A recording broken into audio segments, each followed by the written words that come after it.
Welcome to Eat Blog Talk, where food bloggers come to get their fill of the latest tips, tricks, and insight into the world of food blogging. If you feel that hunger for information, we'll provide you with the tools you need to add value to your blog, and we'll also ensure you're taking care of yourself, because food blogging is a demanding job. Now, please welcome your host, Megan Porta. Hey, food bloggers. Do you ever get caught up in the confusion about how in the world you are going to make money? Take the free quiz I've put together for you that is going to help you get to the bottom of this problem. Go to eatblogtalk.com/quiz to find out which stream of revenue is the next perfect one for you. Your results will be personalized based on your answers, and they will provide you with action steps and resources that will help you launch into monetizing your blogging business in a new way. There are truly so many ways to make money as a food blogger, so don't waste another second. Again, go to eatblogtalk.com/quiz and get started on your next revenue stream today. Hey guys, just reminding you to head over to iTunes if you haven't already to subscribe, rate, and review Eat Blog Talk. It adds value to this podcast when you do that, and I would be so grateful for your time. It will take 2 minutes. Press pause, go do it, and come back and keep listening. Hey there, food bloggers. Welcome to another episode of Eat Blog Talk. Thank you so much for joining us today. I have Benjamin Dell with me from missingletter.com, and we are going to have a fun chat about how to increase awareness and traffic for your content. Benjamin Dell is the founder and CEO at Missing Letter, a social marketing automation company that automatically creates 12 months worth of social content for each blog post you publish. He previously owned a web agency for over 10 years. During this time, he also launched a number of SaaS startups, 2 of which were acquired. Benjamin is passionate about empowering businesses and brands with tools that help them succeed. Benjamin, hey, I'm super excited to have you here today. But first, I know I'm putting you on the spot with this, but we want to hear your fun fact. Well, firstly, Megan, thank you for having me on. It's a real pleasure. Fun fact. We were just saying off air, one man's fun fact is another person's boring sort of detail. So I'm going to try and straddle the lines and see whether, well, I guess I'll never know whether yes, you'll never know. Received as boring or interesting. But there we go. That's the risk we take. Can you notice I'm delaying? Maybe I don't have a fun fact. Let's see. So I'm sitting. I know the audience can't see me, but on my webcam you can see I'm in my office, which I built myself a year ago, having never built much before, and I almost live every day in fear that the roof is going to come crumbling down on top. No signs that, of course, it will, but without the professional experience, you've got to wonder, haven't you, whether you did that thing right or screwed that thing in correctly or hammered that nail in the right place. So, that's my somewhat long but hopefully fun fact. Yeah, I liked it. And so if your roof does fall on you, I will be able to see you at least in the next, 30 minutes or so. So you can call for help. I can warn you if I see things crumbling above you. So I've got your back. All right. Well, let's turn the tides and talk a little bit about increasing awareness and traffic for your content. This is a topic that food bloggers are going to absolutely devour. So this is going to be great. And as you know, things change so often, I feel like, in the social media realm and also the content creation realm. And sometimes it's hard to keep up with it. Like, what are we supposed to be doing? That like quote, supposed to be. So maybe you can shed some light on this for us. And I would love to start off by just asking you, what are your thoughts about content curation still being an effective strategy for social media? Yeah, it's a good question, but I'll just answer the first one you posed there, because I think it's a good way of just leading into kind of the broader topic. And that was a question around, what are we supposed to, in inverted quotes, be doing? And it's a two-part answer, really. And really it comes down to whatever works. But whatever works requires, or to establish what works for you, really requires experimentation. And so if there's one thing I'd hope to get across in our conversation today for your audience is to embrace the idea of experimentation when it comes to promoting your content. it's very easy in this day and age, as you say, things are moving, quickly in terms of industry and best practice and all that sort of thing. So it's easy to kind of assume that a particular approach will work or won't work, or has a certain sort of negative connotation, or that, whatever those sort of reservations might be. But give it a go. Experiment, try things out, and see what works for you. Because again, that quote before, or that sort of point at the beginning, one man's interesting fact is someone else's boring sort of bit of information. The same applies for promotional tactics, whatever that happens to be. What works for you won't necessarily work for someone else, and the same goes the other way. So always take advice that you're listening to, whether it's from me, ironically, or from anyone else, with a pinch of salt. Because you are literally reading into someone's very specific experience with their content, with their setup, with their background of experience and all that sort of stuff. So embrace the idea of experimentation, and you're off to a good start. How long do you recommend experimenting with something? Because we hear this a lot too in our space, try something different. If what you're doing isn't working, maybe go a different route. And then we do for a little while and we see that it's not working, so we change routes again. How long do you recommend sticking with a new experimental strategy? Yeah, well, we've all been there. So first of all, you're not alone in this sort of in what you've just posed there, which is I'm trying something, I'm bashing my head against the wall, hopefully not this office wall, or it might come crumbling down, and it's not working, and it can feel really demoralizing, and you feel like you failed, and actually the reality or the misconception here is that we're led to believe that experimentation requires multiple experimentations. We've got to throw everything at this at the challenge, and so I need to be doing social, I need to be doing paid ads, I need to be doing podcasts, I need to be doing YouTube videos, all the things. And actually, it's the exact reverse of that when we're talking about experimentation. Focusing what you're experimenting on and being very intentional about that one, maybe two things that you're going to experiment with is actually the key. So start from that. And then the next question arises, how much time and effort should I be spending, and potentially money should I be spending on that experiment? And if you're focused on one thing, let's take paid ads as an example.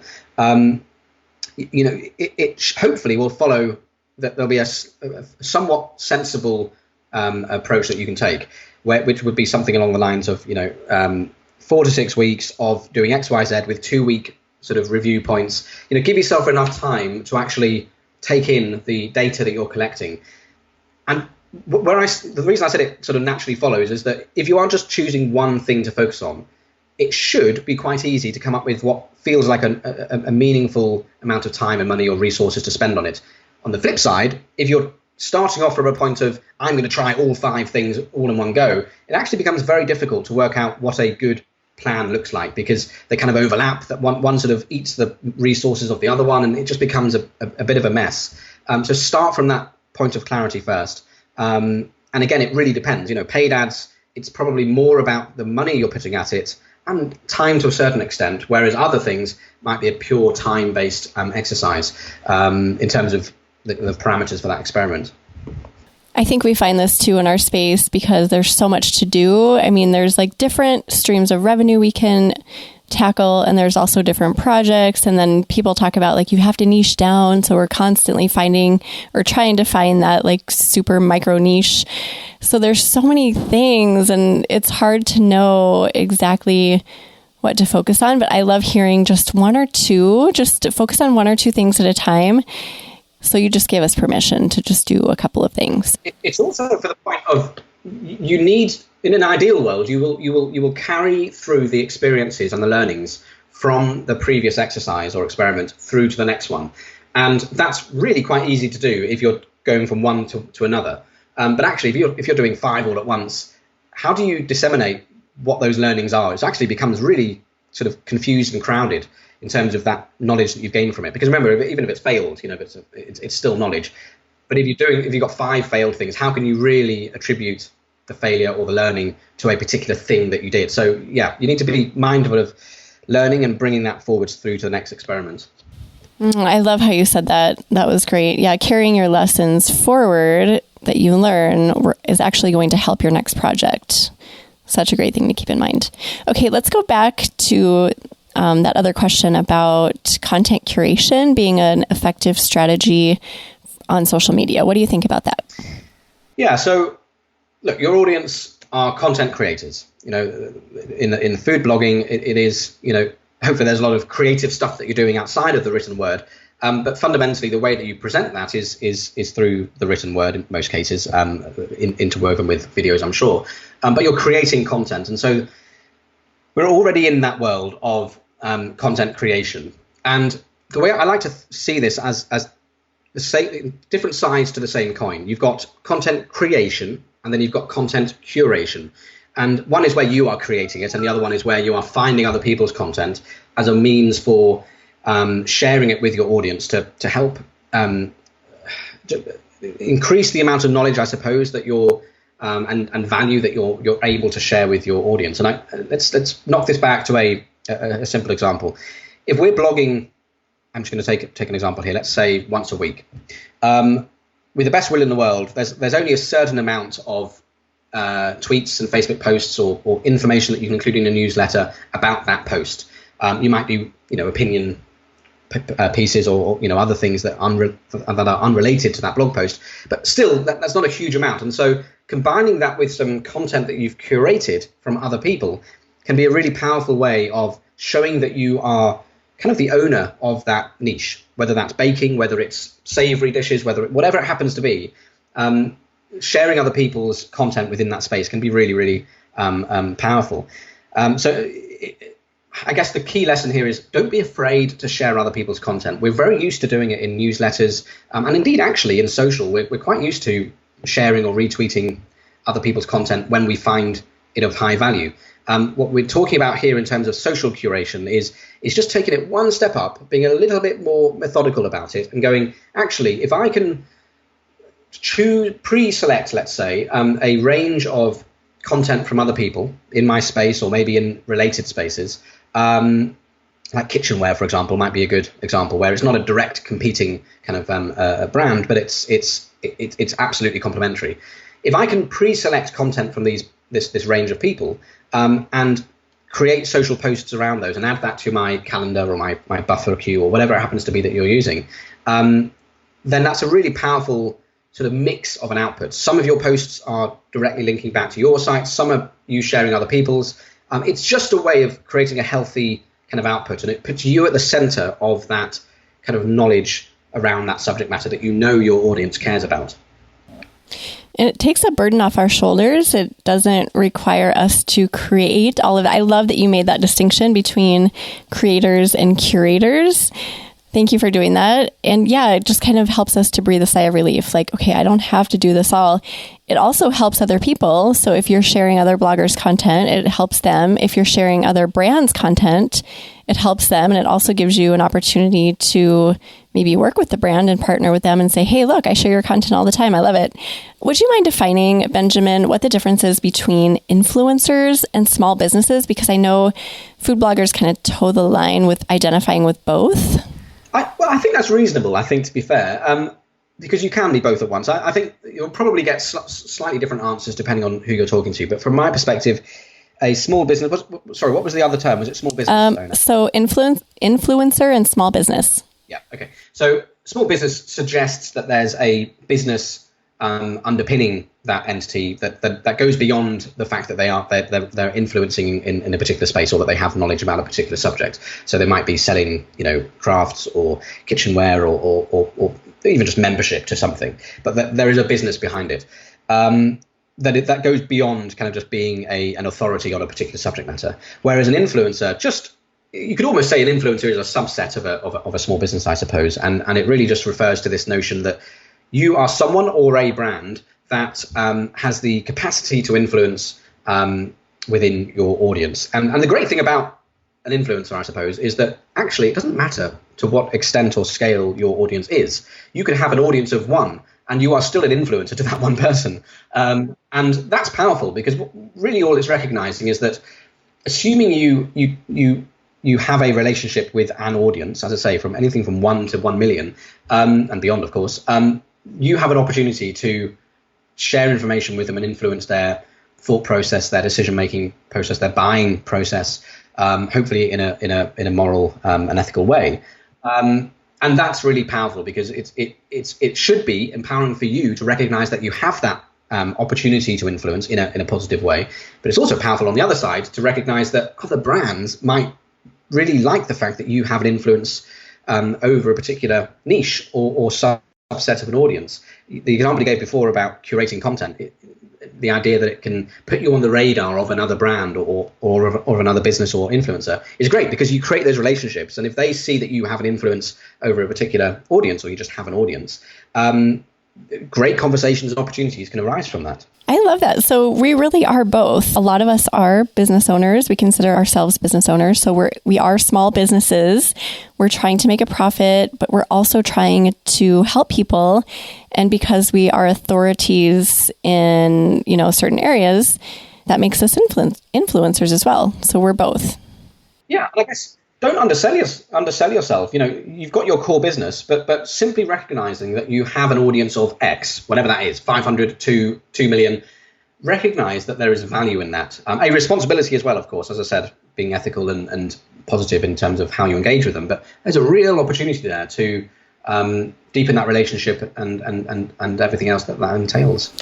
Okay, I have a question about the importance of social media, because we kind of get that, that whole sense that social media is super important. We have to be on all the channels, all the platforms, being active on Instagram, and some people believe Facebook. I don't know. It's kind of a dying thing in some worlds, but what do you think about that? So I think social is a really important part of the overall jigsaw, which is kind of marketing and how you get your word out there. But just recognizing, I suppose, that it's not the be all and end all. It should be a part of your marketing output, but not the only thing. But it's one of those, because it's hyper technology. I mean, what does that mean? But because it is it's high tech in that sort of sense that it doesn't require a kind of you printing a book and sending. There doesn't have a kind of a time sort of cost with it or anything else. It is so accessible, so easy to create as well as to consume. It almost bucks the original advice that I gave at the beginning, which is around experimentation and just focusing on one thing. Because with social media, you can afford to actually be across all of the social networks, or certainly the major ones. Let's just name the top 4: Instagram, LinkedIn, Twitter, and Facebook. There is almost no excuse not to be active in those 4 networks. Albeit at the same time, you might only have one of those where you are, let's call it super active, where you're actually committing to. So and this will vary depending on where your audience lives and demographics and all sorts of things. But let's imagine that you have a really active Facebook group, and that's where you spend most of your time, but you don't do anything on Twitter, LinkedIn, and Instagram. My argument would be, actually, because of the nature of social media, there's no excuse not to be active on those other 3 networks. But that doesn't mean that you become less active on Facebook if that's where your audience is. And social media platforms like Missing Letter, but it doesn't have to be Missing Letter, it could be Buffer or Hootsuite or anything else. They enable you to really quickly and easily be active on all of those networks in a way that kind of takes the thought process out. You can kind of automate that sort of marketing aspect of it, and there you are. You kind of instantly almost kind of broadened your audience. Can you define active? So you say be active on all of the platforms if possible. Like how many times a week would you say that is? So I think here we can make the distinction between posting and nurturing community. Let's think of it in those terms. So simply posting your content, whether it's curated content, whether it's you talking about a blog post you just published, or whether it's just you tweeting an opinion about a new gizmo that's come out, or whatever it happens to be. That is you posting on social media. That for me is the table stakes. There's no excuse not to be active in that sense across all of the 4 major and potentially beyond social networks. That's you going into Buffer or Missing Letter or wherever you prefer to do it, and creating one social post. Let's take that example of commenting or sharing your opinion on a new kitchen gadget that's come out. Writing it once, knowing that it's going to be sent to all 4 social networks. So it's literally as quick as sending to one. You're just using a platform to send it to all 4 in one go. That is active in terms of just posting. The next bit then raises the question around community and where are you spending your time building that community? And this comes back to that experimentation kind of piece and that notion of kind of focusing on what you're doing versus trying to do all things to all men. because the reality is that it takes a lot of time and effort, as I'm sure your audience knows, to really nurture an audience across social media, and whether if it's a Facebook group, just being present, asking questions, helping new members work out how to do things, and whatever that happens to be. So that takes more effort, and I would argue certainly start off with just one social network to sort of go that deep into. You can certainly broaden out once you've got more capacity, but think of it in those two terms: post across all, but initially build that audience in just one network. What do you feel about posting the exact same content across multiple platforms? So the same thing on Facebook, Instagram. Yeah, I think we tend to get quite hung up on this, I think, as individuals. I think it's easy to do, and it's easy to see why, because we can very easily kind of illustrate in our mind and picture one tweet or one post, let's just, whatever the word and image is. We can very much visualize it going out duplicated across all four. It's easy to picture that scenario. But in reality, your audience aren't necessarily following you across all four. Certainly from my perspective, for the brands that I follow, depending on the nature of, I suppose it comes down to that building of community, depending on where I can tell they are focusing on building their community, I will follow them on one or the other. So Twitter or Facebook is generally where I would follow, but it's very rarely that I will follow them on both. So I think, of course, there's always exceptions, but I think we fear too much that we have an individual follower who is literally following us across all of our social accounts. And if they did that, they might well see the same post go out. But I think it's far less likely than you might think.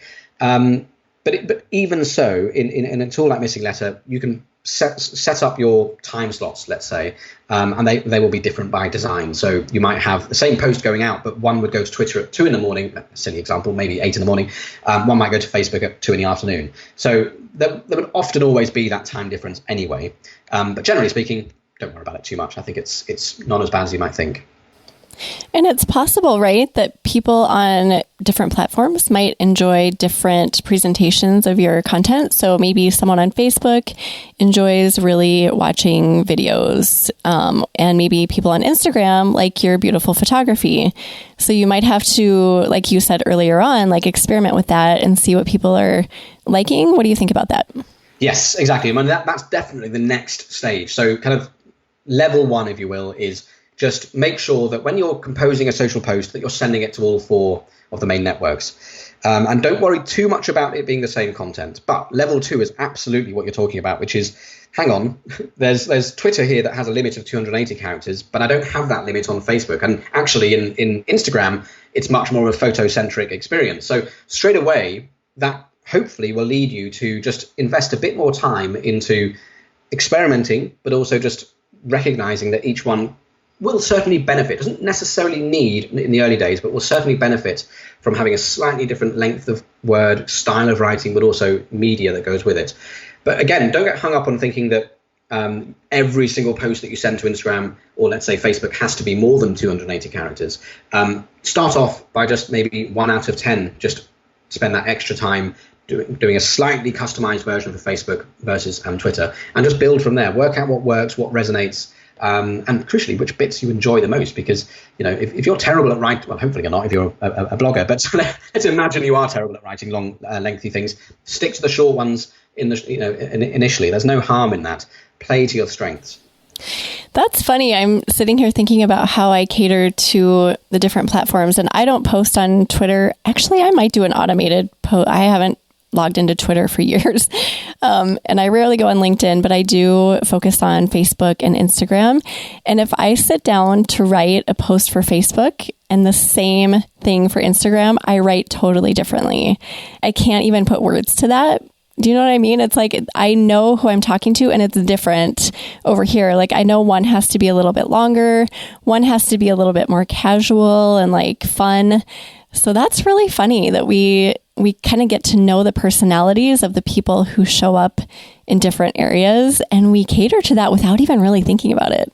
Yeah, that's interesting because I'm guessing here, but when you first started out in those networks, maybe you were doing more of the level one where you were kind of just doing the same thing to both. But as you say, you've kind of built up this kind of understanding and second kind of sense almost of how they like to be engaged with on that network. And you've kind of naturally evolved to level 2, where you're now just customizing the output for that particular audience on that network. That's great. I mean, that's what you should be aiming for. It's all just a balance of your time and everything else that sort of factors in.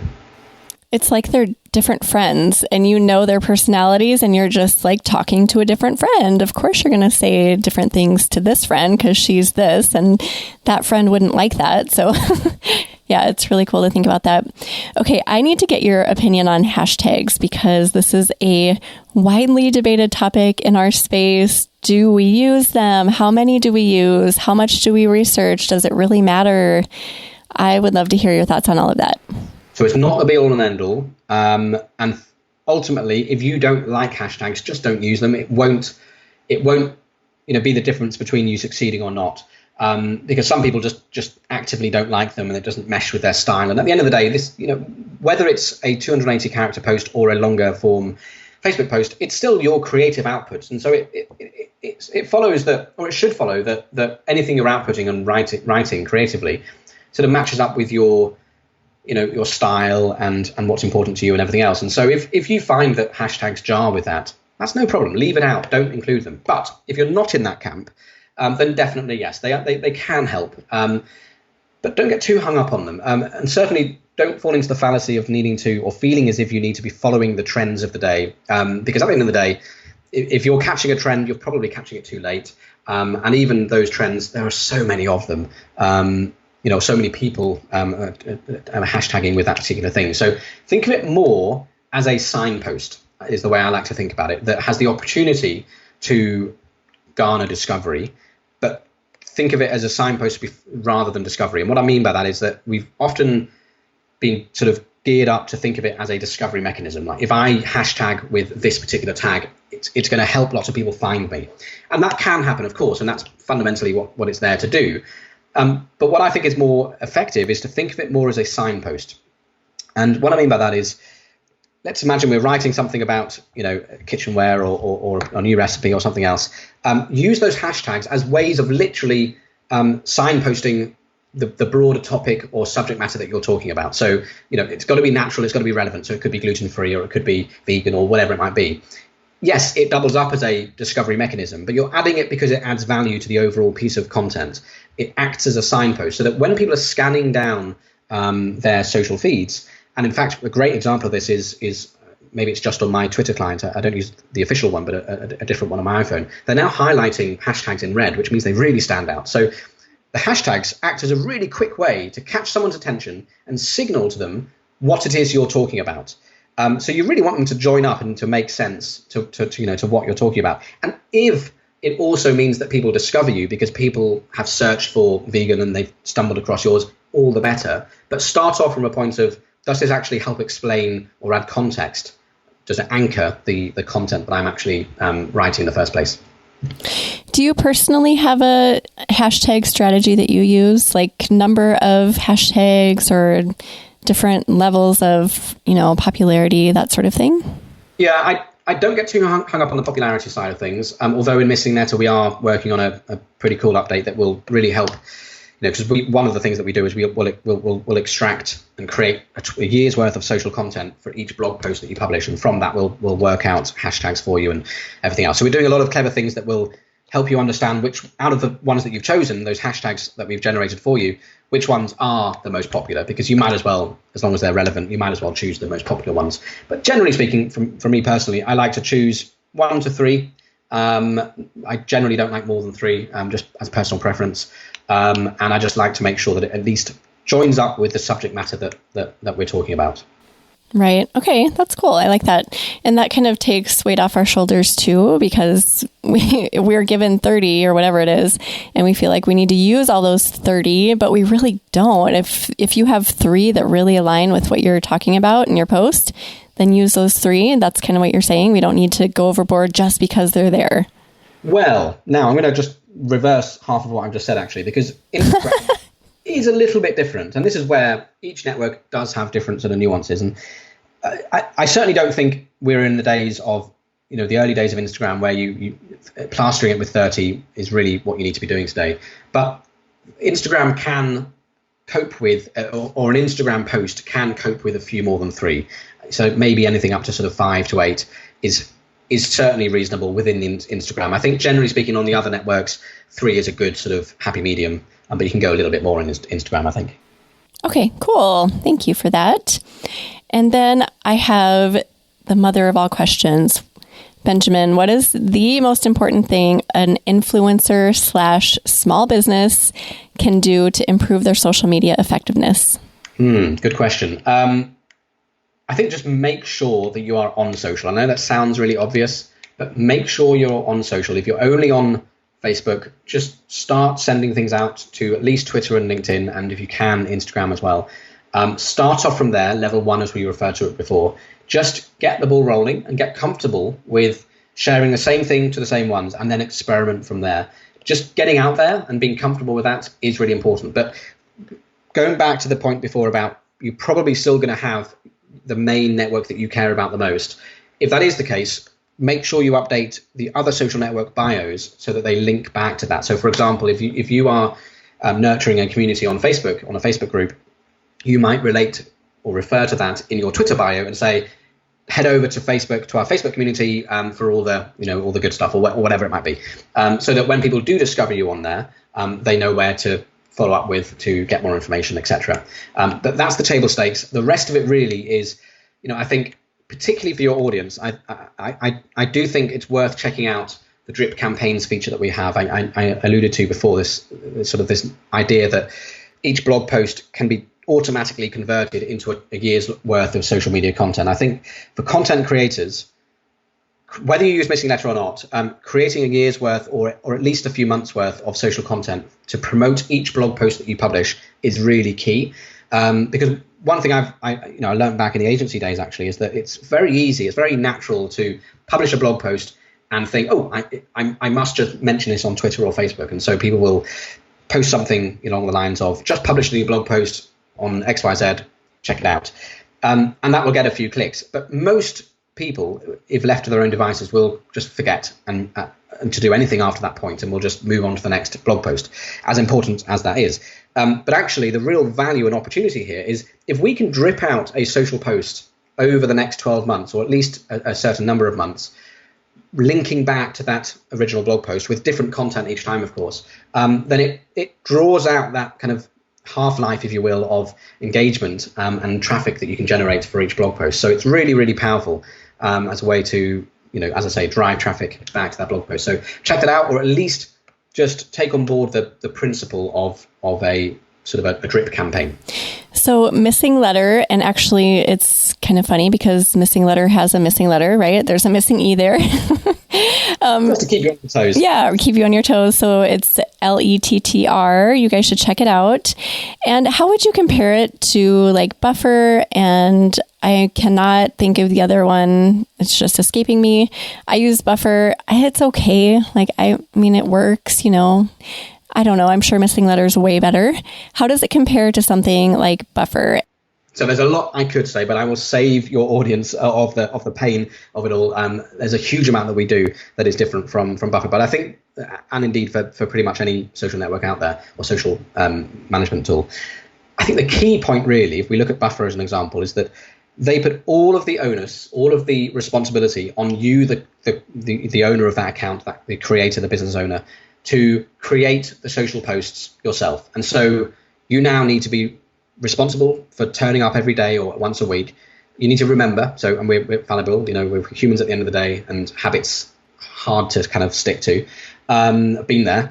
And crucially, once we remember to log into Buffer, we need to remember to top it up with content. We need to compose that content. So if we go back to that analogy of publishing a blog post and then coming up with a year's worth of social posts for that blog post, it takes time and effort and brain power to kind of, how do I write this? Which quotes are the best ones to use? What imagery do I need to use? And because you don't want to be using the same post multiple times, of course. With Missing Letter, although you can just treat it like a Buffer where you just have a calendar or a queue that you just keep topped up with your own content, the real power is that we help you add content to your calendar automatically based off your blog posts and indeed YouTube videos if you're publishing those. So we are a lot more opinionated about why you're using social media. And we believe it stems in this notion that you have content, you need to find ways to promote it. And our job is to help you come up with automatic, naturally worded, effective social posts that are ready to go. You just need to click go and we'll drip it out for you. So we kind of remove that need for you to form a healthy habit, remember to turn up each day, and just get the basics done across social so that you can really invest that time nurturing your community in the ways that we discussed before. Sounds amazing. Do you guys have a free trial or anything like that we could get started with? Okay. So we have a free plan, first of all, so no pressure at all. You can try it out on one of the social networks, and you can use a good a number of the features that we have. But we also have free trials for our solo and pro plans. So check it out, missingletter.com, missing and then lettr.com. How long has Missing Letter been around? So we've been going around 5 years now, I think. Oh, wow. Okay, that's great. Cool. Everyone check it out. And just, is there anything, Benjamin, that we've missed that you feel like we need to touch on regarding our amazing topic today? I think that's it. I mean, it is a broad topic, and as long as you embody experimentation at the core of it, you will be fine. But if you have any questions, you can find me on Twitter, which is at Bendell, Bendell. Happy to answer any questions. But if you have any questions specifically about Missing Letter, hit the support button on our site. And if you've got a specific question about anything I've raised here, happy to follow up over Twitter. Awesome. Well, I'm putting you on the spot again, Benjamin. Before you go, I like to ask my guests if they have either a favorite quote or words of inspiration to share with my listeners. I don't think I do. That was a cry of panic. I don't think I do. I'm one of those weird, I like to consume for inspiration, which is ironic because you're asking me for an inspirational quote. But I don't live my life by them. So I don't really I don't drag anything around with me in terms of quotes that kind of inspire me.